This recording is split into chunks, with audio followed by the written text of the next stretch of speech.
ఏమేమి ఈ ఛానళ్ళన్నీ BRS BJP విలీనం అని చూపిస్తుంది. ఎవరన్నా చెప్పిర్రా? ఇదిగోండి ఇలా రేపు రాజకీయాలల్లా ఈడ గెలుస్తుండు అటు దుంకుతున్నాడు, ఆడ గెలుస్తుండు ఇటు దుంకుతున్నాడు.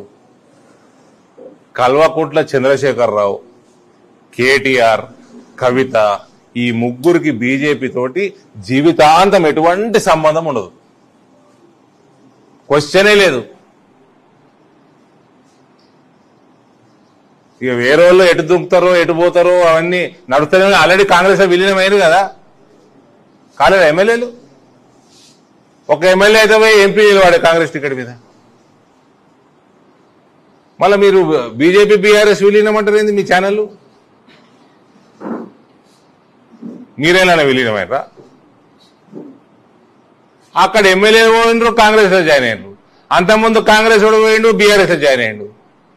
మా దగ్గర బండి సంజయ్ చెప్పాయి మా దగ్గర కూడా జాయిన్ కావాలంటే రిజైన్ చేసి రావాలని.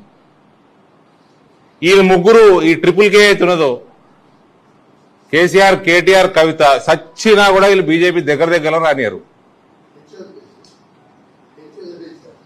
ఏం తెచ్చోదు ఇంకో హెచ్చా. వీళ్ళు ముగ్గురు మాత్రం సచ్చినా బీజేపీకి దగ్గర రానియం. ఇక వేరే ఎటు పోతేది. ఇప్పుడు పోతుంది ప్రెస్ మీట్ కాగానే నాందేడే పోయేది. పార్టీ అక్కడ రెస్పాన్సిబిలిటీ ఇచ్చింది. 9 అసెంబ్లీలో ఇన్ఛార్జ్ నాందేడ్ జిల్లా మొత్తం. మనం వీలైనంత మనం చేసి పార్టీ బలోపేతానికి చేసి అక్కడ మంచి రిజల్ట్స్ వచ్చేటట్టు పనిచేసుడు. అందరం కార్యకర్తలమే బీజేపీలో.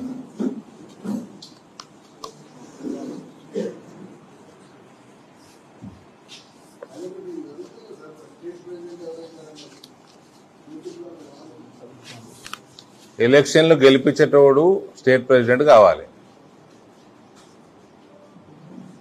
సింపుల్. ఎవడైతే ఎలక్షన్లు గెలిపించగలుగుతారో వాళ్ళనే స్టేట్ ప్రెసిడెంట్ చేయాలి.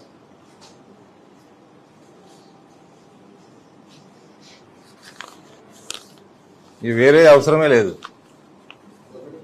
అదొకటే.